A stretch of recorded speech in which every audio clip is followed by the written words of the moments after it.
Olá, eu sou Plínio Mabesi, criador do site mabesi.com, onde você encontra diversos artigos e videoaulas sobre assuntos relacionados à tecnologia da informação, bem como arquivos de exemplo e programas completos para download com código aberto, para que você possa complementar o seu aprendizado. Você também poderá contar com um fórum onde poderá buscar e compartilhar informações com milhares de usuários já cadastrados em nosso site.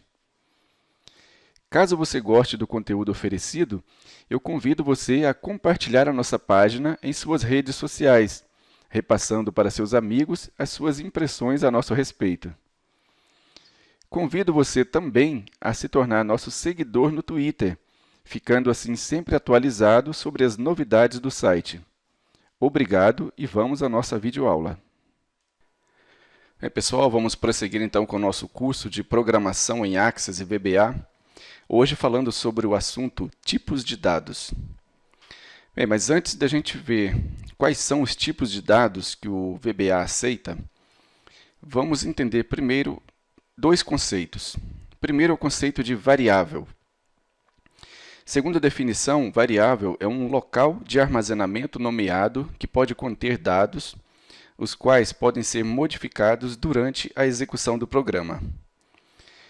Traduzindo esta definição, a variável é um espaço reservado da memória do computador para leitura e escrita de informações. E a constante. Segundo a definição, a constante é um item nomeado que mantém um valor constante por toda a execução de um programa. Traduzindo, temos que a constante é um espaço reservado da memória do computador apenas para leitura de informações. A diferença básica entre a variável e a constante é que a constante, nós definimos o seu valor inicial e ele não será alterado durante a execução do programa. Já a variável, nós definimos apenas o espaço de memória, mas o valor que será atribuído à memória dependerá do comportamento do programa durante a sua execução. Esta é a diferença básica entre os dois conceitos. Bom, então, nós podemos agora chegar à definição do tipo de dado, que vem a ser a característica de uma variável que determina qual tipo de dado ela pode conter. Esta definição serve também para as constantes. Lembrando que a variável ela terá o seu tipo definido quando nós criarmos a variável e colocarmos a instrução as e o tipo do dado que será aceito na variável. Diferente da constante, que terá o seu tipo de dado definido assim que nós atribuirmos o valor inicial a ela. Com isso, o tipo de dado será automaticamente definido. Apenas para exemplificar, nós podemos ter vários tipos de dados, entre eles texto, número, data, objeto. Nós podemos ter uma variável que aceite vários tipos de dados, que é o que chamamos de variante. E temos também o tipo definido pelo usuário, que no caso seria um tipo de dado personalizado. Para exemplificar a diferença entre a constante e a variável, vamos supor que nós vamos criar uma função para calcular o comprimento da circunferência. Nesse caso, nós teríamos a própria função, que teria como resultado o comprimento da circunferência. Teríamos uma constante, que seria a constante π, definida logo no início do programa.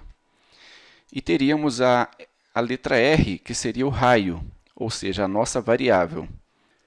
Para que fosse atribuído um valor a essa variável, nós poderíamos passar como parâmetro para a função, ou então fazer com que o nosso código fizesse uma solicitação ao usuário durante a execução da função. Bom, então vamos aos nossos tipos de dados. O primeiro tipo de dado que nós vamos ver é o tipo byte. O tipo de valor que ele aceita é um número sem sinal. O tamanho de memória que ele ocupa é igual a 1 byte. E ele pode aceitar os valores de 0 a 255. Nosso próximo tipo de dado é o tipo Boolean, que é um tipo lógico. Ele ocupa um tamanho de memória de 2 bytes e pode aceitar os seguintes valores, true ou false, ou seja, verdadeiro ou falso.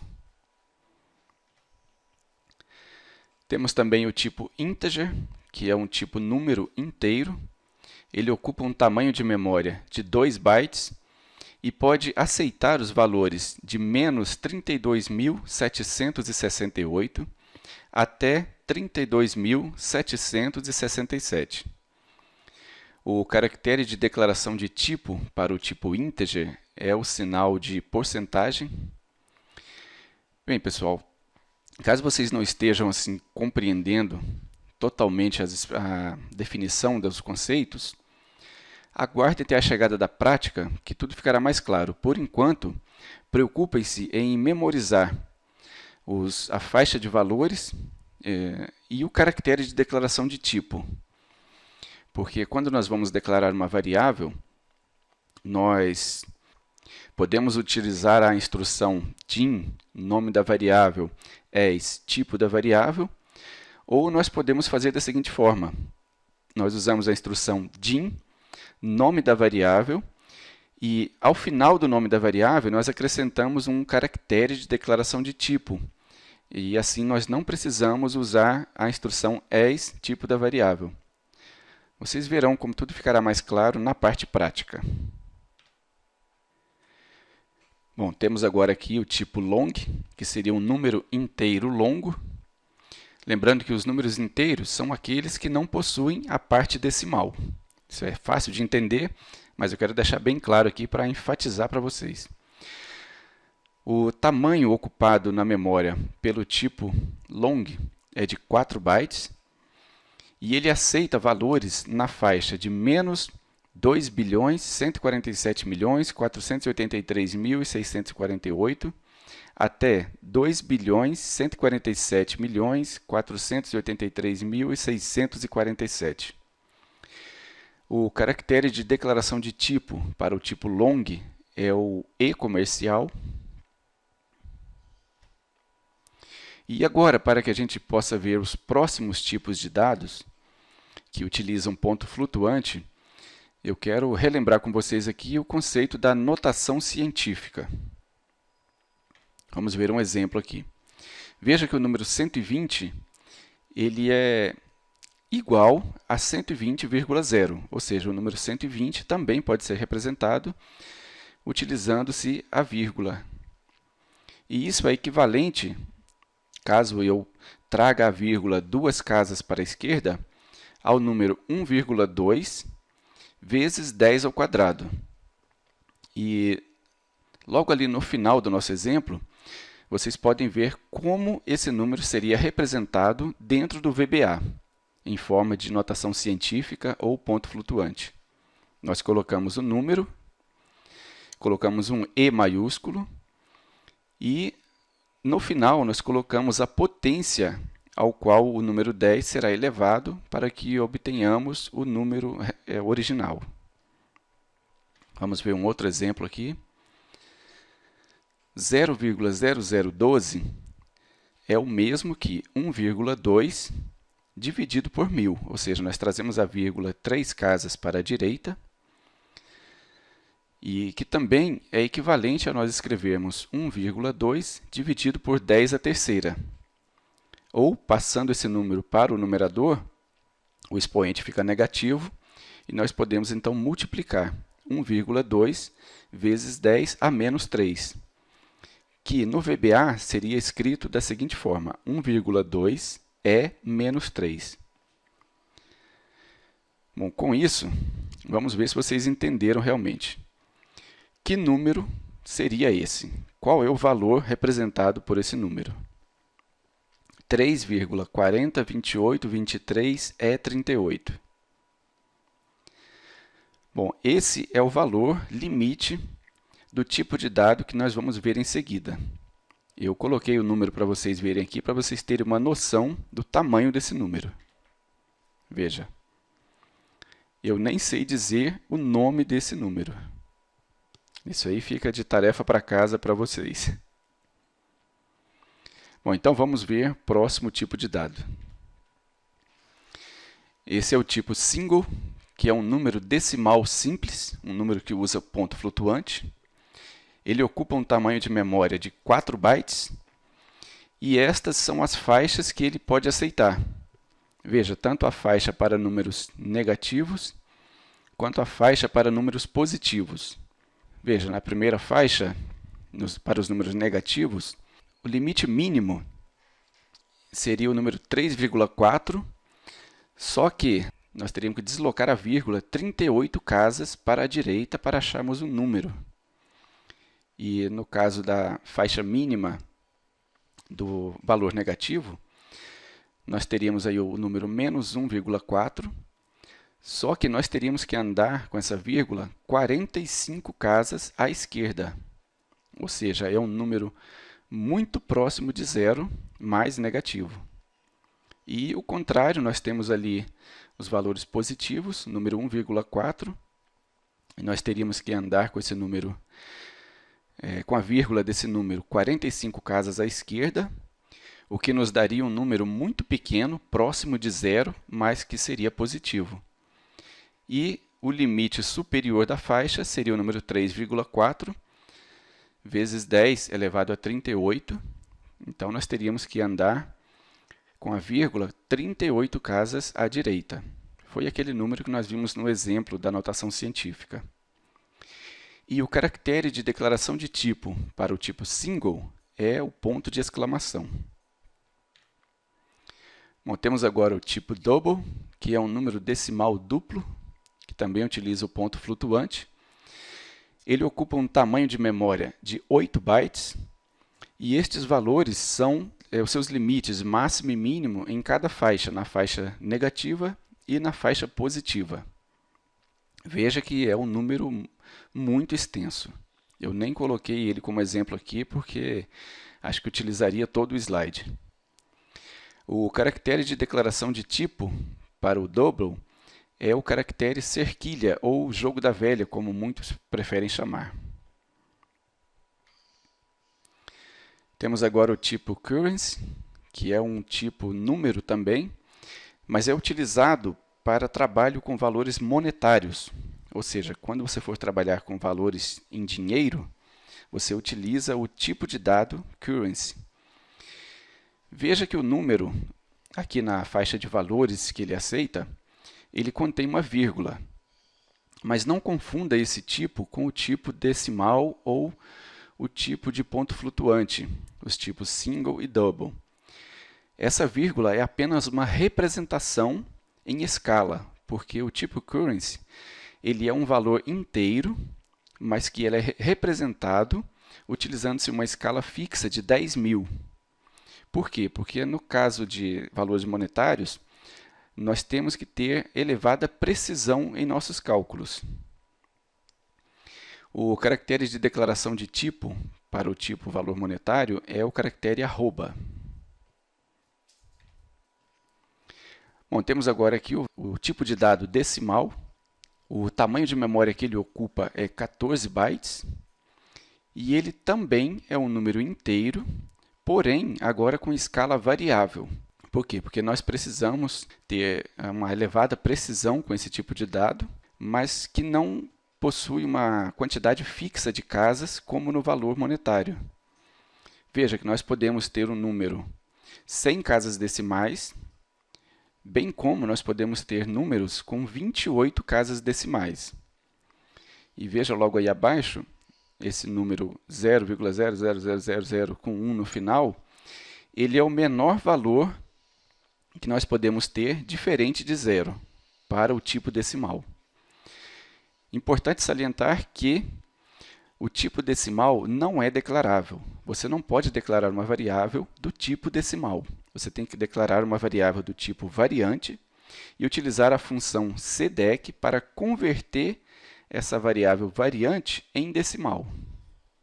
Bom, temos aqui agora o tipo date, que é utilizado para datas.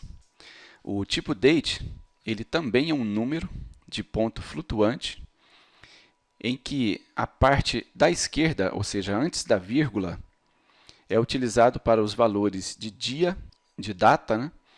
E os valores à direita da vírgula, ou seja, a parte decimal, ele representa as horas. O tamanho de memória ocupado pelo tipo date é 8 bytes. E o valor zero, ou seja, quando você atribui o valor zero a uma variável do tipo date, ele assume a data de 30 de dezembro de 1899 a 0 horas. Então, qualquer valor negativo que você atribua a uma variável de data, ele assumirá uma data anterior a essa data de 30 de dezembro, e quando você atribui valores positivos, você cria uma data posterior à data de 30 de dezembro. Bom, agora vamos falar aqui sobre o tipo Object, que é utilizado para armazenar objetos na memória. Mas é importante que vocês entendam que nós não armazenamos um objeto dentro dessa variável. Na verdade, nós temos que pegar um objeto já existente e nós vamos guardar na variável do tipo Object uma referência, ou seja, nós vamos guardar o endereço deste objeto. Por isso ele ocupa um tamanho tão pequeno, né? Ele ocupa apenas 4 bytes. E nós podemos referenciar qualquer objeto do nosso sistema. Para atribuir um objeto à variável do tipo Object, nós utilizamos a instrução set. O tipo Object ele pode armazenar alguns valores especiais. Por exemplo, o valor nothing, que indica que uma variável do tipo Object não está referenciando naquele momento um objeto. Ou então, o valor unknown, ou seja, desconhecido, que indica que uma variável do tipo Object está referenciando um objeto de um tipo desconhecido para o nosso sistema. Bom, na prática, nós vamos ver aqui alguns exemplos de referência a objetos e não se preocupem se vocês estiverem encontrando dificuldade para visualizar e compreender o uso de variáveis com objetos. Esse é um conceito realmente complexo e que durante o curso ele será clareado aos poucos. Saibam que entender o conceito de objetos é uma das maiores dificuldades da maioria dos programadores. Então, vamos com calma e não se preocupem. No final, tudo dará certo. Bom, temos agora aqui o tipo string, que aceita caracteres de texto, ou seja, o tipo string é o tipo texto. Ele ocupa um tamanho de memória de 10 bytes para o controle da variável, mais o comprimento do texto, isso para variáveis string do tipo variável, porque nós também temos o tipo fixo. Mas não vamos entrar em muitos detalhes aqui. Vocês compreendendo esta parte já é meio caminho andado. O tamanho do texto pode ser de até mais ou menos 2 bilhões de caracteres. E o caractere de declaração de tipo é o caractere cifrão. Vamos ver aqui agora o tipo variante. Esse é um tipo de dado que pode aceitar qualquer valor, seja ele texto, número ou objeto. O tamanho de memória ocupado por um tipo variante pode ser de até 22 bytes, apenas para o controle da variável, mais o tamanho necessário para guardar o tipo de objeto que está sendo armazenado, o tipo de variável, seja ele texto, número ou objeto. O tipo variante pode aceitar alguns valores especiais, como o empty, que indica que uma variável variante está vazia, o tipo nothing, para tipos variante que estão referenciando objetos, o tipo null, que indica que a variável contém dados não válidos, e o tipo error, que indica que a variável variante contém um objeto error. Vejam aqui, pelo tamanho de memória ocupado, a primeira desvantagem em se utilizar o tipo variante em relação aos outros tipos. Sempre que você utilizar um tipo variante, ele terá o tamanho daquele tipo de dado mais 22 bytes ocupados em sua memória. Então, veja que quando você sabe qual é o tipo de dado a ser utilizado e você utilizar o tipo variante, você estará consumindo recursos desnecessariamente. Então, você tem que tomar muito cuidado, porque quando você não declara o tipo de dado de uma variável, por padrão, ela assumirá o tipo variante. Por isso que é bom a gente sempre utilizar a opção Option Explicit, conforme vocês viram na aula sobre configuração do editor. Vamos ver aqui agora o tipo matriz. A matriz ela é um conjunto indexado de qualquer tipo, também conhecido pelo termo array. Bom, pessoal, matriz são todas aquelas informações ou conjuntos de informações que podem ser organizadas em forma de matriz, como, por exemplo, o resultado de vendas de todos os meses de um ciclo de 10 anos, por exemplo. Você pode organizar isso em linhas e colunas. Isso é uma chamada matriz. Para declararmos uma matriz, nós colocamos ao final do nome da variável o valor do tamanho da dimensão entre parênteses, sendo que nós podemos colocar vários valores dentro dos parênteses, separados por vírgula, para informar que a variável terá várias dimensões. O tamanho de memória ocupado por uma matriz será de 20 bytes para o controle da variável, mais 4 bytes para o controle de cada dimensão da variável, ou cada dimensão da matriz, mais o tamanho do tipo do elemento multiplicado pelo número de elementos que nós tivermos. E, por último, temos aqui o tipo definido pelo usuário. Na verdade, esse é um tipo que aceita qualquer tipo de dado, ou um conjunto de tipos de dados em formato de registro. O tamanho de memória ocupado por um tipo definido pelo usuário será o tamanho que for necessário, sendo um somatório dos vários tipos de dados que nós incluirmos em nosso tipo definido. Para definir uma variável utilizando a definição de tipo, nós utilizamos a instrução type. O tipo definido pelo usuário pode conter, inclusive, matrizes e outros tipos definidos pelo usuário.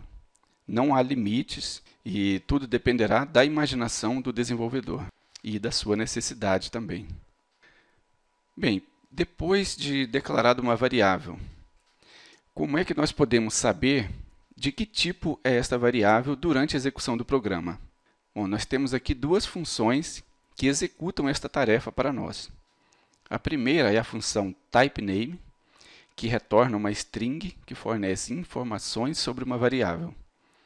Ou seja, essa função ela nos retornará qual é o tipo de dado de uma variável.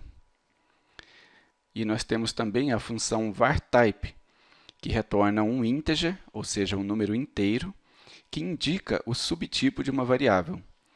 Cada subtipo de variável está relacionada a um número inteiro que indica o seu tipo. E nós podemos usar essa informação para descobrir qual é o tipo de uma variável durante a execução do nosso programa. Bem, vamos tentar entender agora tudo aquilo que foi dito, fazendo a nossa prática. Vamos lá, então? Bem, pessoal, antes da gente iniciar efetivamente a nossa parte prática, eu gostaria de lembrar que vocês podem postar qualquer dúvida que vocês tiverem lá no fórum. Basta entrar em www.mabese.com/fórum e ali a sua dúvida será respondida.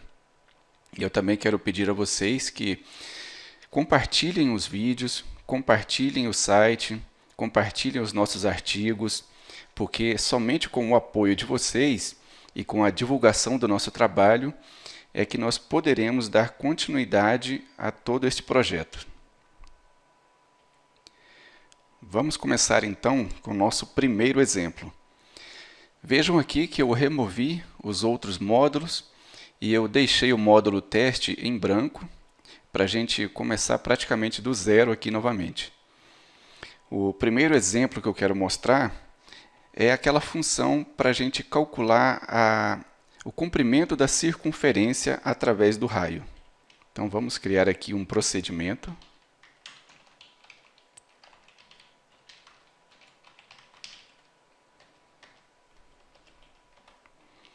Nós vamos criar aqui uma variável chamada raio,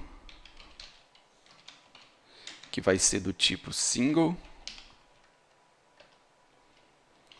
E nós vamos criar também uma constante, que é a constante π.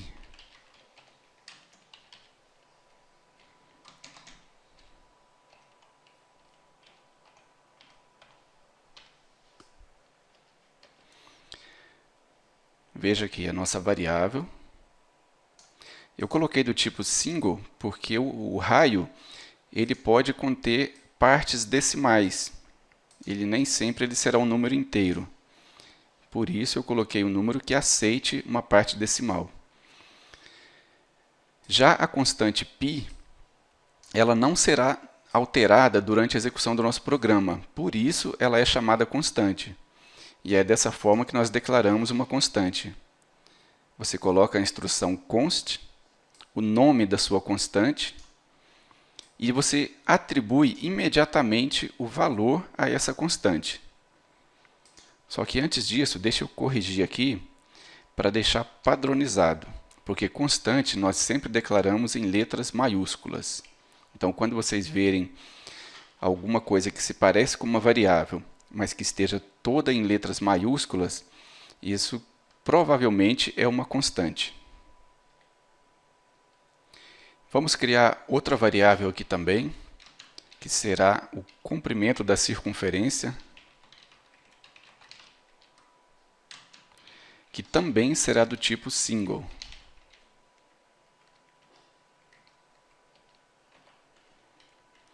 E vamos montar agora a nossa fórmula. Se vocês se lembram da fórmula para cálculo da circunferência, é 2 vezes π vezes o raio. Eu coloquei maiúsculo ali, mas o próprio editor ele vai reconhecer a variável e vai mudar para minúsculo depois. E, por fim, nós vamos apresentar aqui na janela de verificação imediata o valor da circunferência obtido.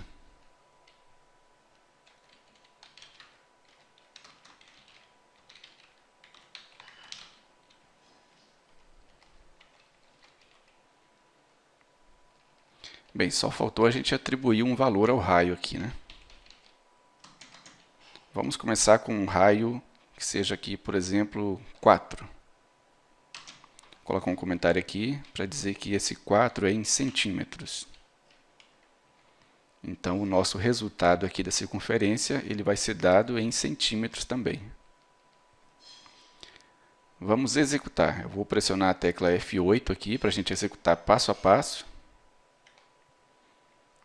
Aqui. Veja que o raio vale 0. Agora foi atribuído, ele passa a valer 4. A nossa constante π vale 3,14159. O raio vale 4. A circunferência vale 0 ainda. E após efetuado o cálculo, a circunferência vale 25,13272. E vamos exibir esse valor aqui na janela de verificação imediata. Veja.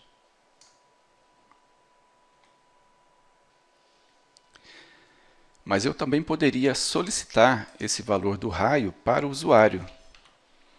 Vamos então solicitar o valor do raio utilizando a função inputBox.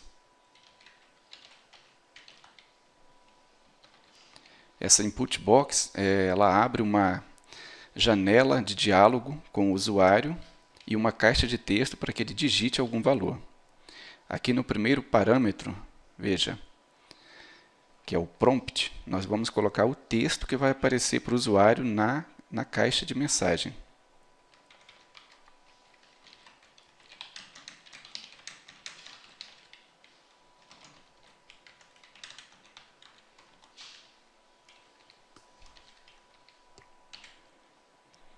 No segundo parâmetro, nós colocamos o título.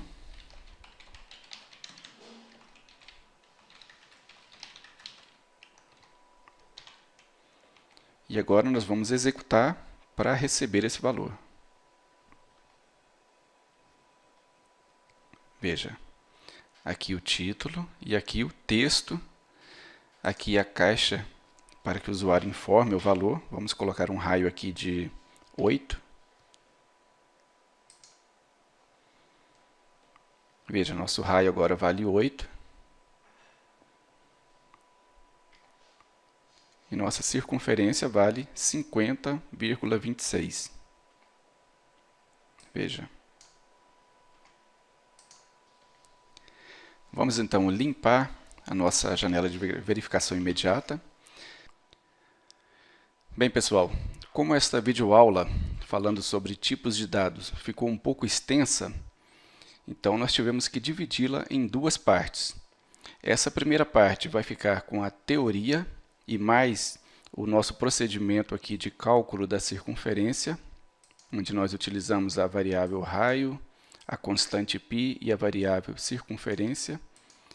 E o restante dos tipos de dados nós veremos na segunda parte desta videoaula. Então, encontro vocês lá. Até mais.